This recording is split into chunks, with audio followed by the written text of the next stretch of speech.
আসসালামু আলাইকুম। বরাবরের মতো আমরা আবার নতুন আরেকটি পার্ট নিয়ে আসলাম। তো এর আগের পার্টে আমরা শিখেছি সিএসএস, এইচটিএমএল, সিএসএস। এইচটিএমএল এ কীভাবে সিএসএস ব্যবহার করতে হয় এর আগের পার্টে আমরা শিখেছি। তো যারা যারা আগের পার্টটি দেখেননি অবশ্যই আগের পার্টটি দেখে আসবেন, এরপরে এই ভিডিওটা প্লে করবেন। তো এই পর্বে আমরা শিখব লিঙ্কস সম্বন্ধে। তো লিঙ্কস তিন প্রকার। লিঙ্কস হচ্ছে, এক নম্বরে হচ্ছে লিঙ্কস, দুই নম্বরে হচ্ছে লিঙ্ক কালার্স, আর তিন নম্বরে হচ্ছে লিঙ্ক বুকমার্কস। তো আমরা প্রথমত লিঙ্কস সম্বন্ধে জানব। তো লিঙ্কস এই সম্বন্ধে জানার জন্য আমাদের শিডিউল অনুযায়ী আমরা দেখব, সেটা হচ্ছে W3 স্কুলস HTML এ যাব। যাওয়ার পর আমরা এখানে একটু চেক করে দেখব লিঙ্কস। এর আগের পার্টে আমরা শিখেছি এর সিএসএস, তো এই পার্টে আমরা লিঙ্কস শিখব। তো links, HTML links, hyper links. HTML links মানে হচ্ছে হাইপার লিঙ্কস। তো হাইপার লিঙ্কসের কাজ কি? আমরা যে অ্যাঙ্কর ট্যাগ বলি বা বিভিন্ন সময় কোনো একটা জিনিসকে ক্লিক করার পর যদি আসে, যেমন আমি যদি সাপোজ এখানে দেখা যাচ্ছে যে ইউটিউব, আমি যদি এখানে ক্লিক করি তাহলে আমাকে এখানে নিয়ে আসলো, আবার এখানে ক্লিক করলাম আবার এখানে নিয়ে আসলো। আমি যদি এখানে কোনো অপশানে ক্লিক করি, তো এই যে ক্লিক করার পর আরেক জায়গায় নিয়ে যাচ্ছে, এই কাজটা কে করে? এটাই করে হচ্ছে অ্যাঙ্কর ট্যাগ। তো এই অ্যাঙ্কর ট্যাগ কিভাবে লিখে আমরা সেটাও দেখব। এই যে এইভাবে লেখে আমরা প্র্যাকটিক্যালিও দেখব অবশ্য। তো লিঙ্ক ট্যাগ, তারপর হচ্ছে আমাদের এই যে এখানে কিছু কিছু ট্যাগ আছে, তো আমরা জাস্ট লিঙ্ক ট্যাগটাই ব্যবহার করে দেখব। এখানে যেহেতু লিঙ্কে জাস্ট অ্যাঙ্কর ট্যাগটাই ব্যবহার করা আছে, তো লিঙ্ক ট্যাগ ব্যবহার করার জন্য আমরা এখানে নোটপ্যাডে আসব। আসার পর আমরা আগের ট্যাগগুলো বা কোডগুলো আমরা উঠাই দিব, এখানে স্টাইলটা উঠাই দিব। দেওয়ার পর আমরা এখানে লিখব এ ট্যাগ, সরি সব স্মল ট্যাগ হবে, এ ট্যাগ। লেখার পর আমাদেরকে লিখতে হবে এই, আমি সিম্পলি আরেকবার বলি, দাঁড়ান। তো প্র্যাকটিক্যালি বলতে গেলে এভাবে লিখতে হয়, লেস দেন, তারপর এ দিতে হয়, এ মানে হচ্ছে অ্যাঙ্কর ট্যাগ, তারপর গেট দেন দিয়ে তারপর এর ওপেনিং ক্লোজিং অবশ্যই হবে।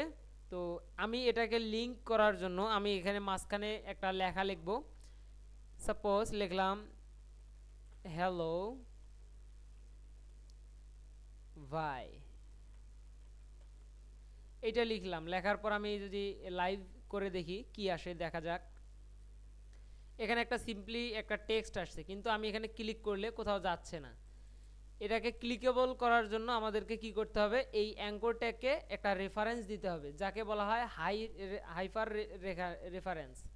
তো এখানে আমরা প্রথমেই দেখেছি যে এখানে বলাই আছে হাইপার লিঙ্কস। তো হাইপার লিঙ্কস এখানে এইচ রেফকে বলা হয় হাইপার, আর রেফতে বলা হয় রেফারেন্স। তো আমরা একটা রেফারেন্স দিয়ে দিব, সেই রেফারেন্সটা এই এ ট্যাগ ওপেনিংয়ের ভিতরে লিখতে হয়, একটা স্পেস দিতে হয়, দেওয়ার পর লিখতে হয় এইচ রেফ। এইচ রেফ দেওয়ার পর ইকুয়াল দিয়ে ডাবল কোটেশন বা সিঙ্গেল কোটেশন দিতে হবে। দেওয়ার পর আমি যদি এখানে লিখি simply HTTP S2 double slash www.google.com, এখানে এটা দিলাম। দেওয়ার পর যদি আমি এখন ওখানে যাই, গিয়ে যদি আমি একটু সার্চ করে দেখি, দেখেন এটা এখন ক্লিকেবল হয়েছে। এর আগের বার যখন আমরা লিখছিলাম তখন এরকম মাউস পয়েন্টার আসে নাই। তো এবার আসার কারণ, এখানে আমাদের একটা লিঙ্ক হয়ে গেছে। আমি যদি এখানে ক্লিক করি আমাকে গুগলে নিয়ে যাবে। দেখি একটু ক্লিক করে আসে কি না। ক্লিক করে দেখার পর আমরা দেখব যে একটা গুগলের হোম পেজে নিয়ে যাবে। সিম্পলি একটু লোড নিচ্ছে।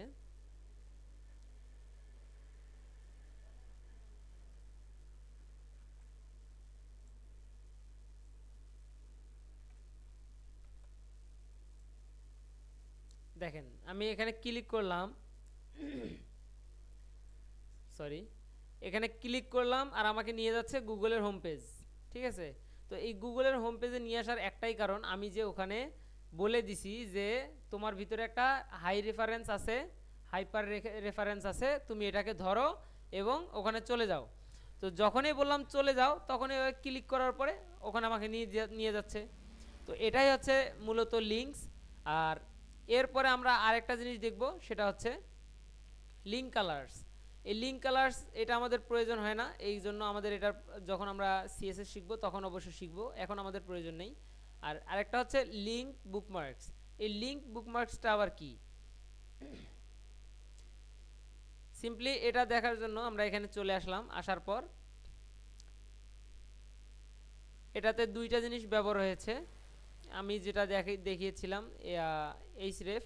তো এটা প্রপার্টিজ টু ভ্যালু, তো এটা আমরা দেখেছি। আর এর আগে একটা দেওয়া আছে আইডি। এই আইডিটা আমরা এখন শিখব না, যখন আমরা ক্লাস আর আইডি এই দুটোর একটা পার্ট হবে অবশ্যই, তখন আমরা এই দুটো শিখব। তো আজকের ভিডিওটা এই পর্যন্তই। যারা যারা দেখেছেন অবশ্যই লাইক কমেন্ট শেয়ার করবেন, ভালো লাগলে সাবস্ক্রাইব করবেন। ধন্যবাদ।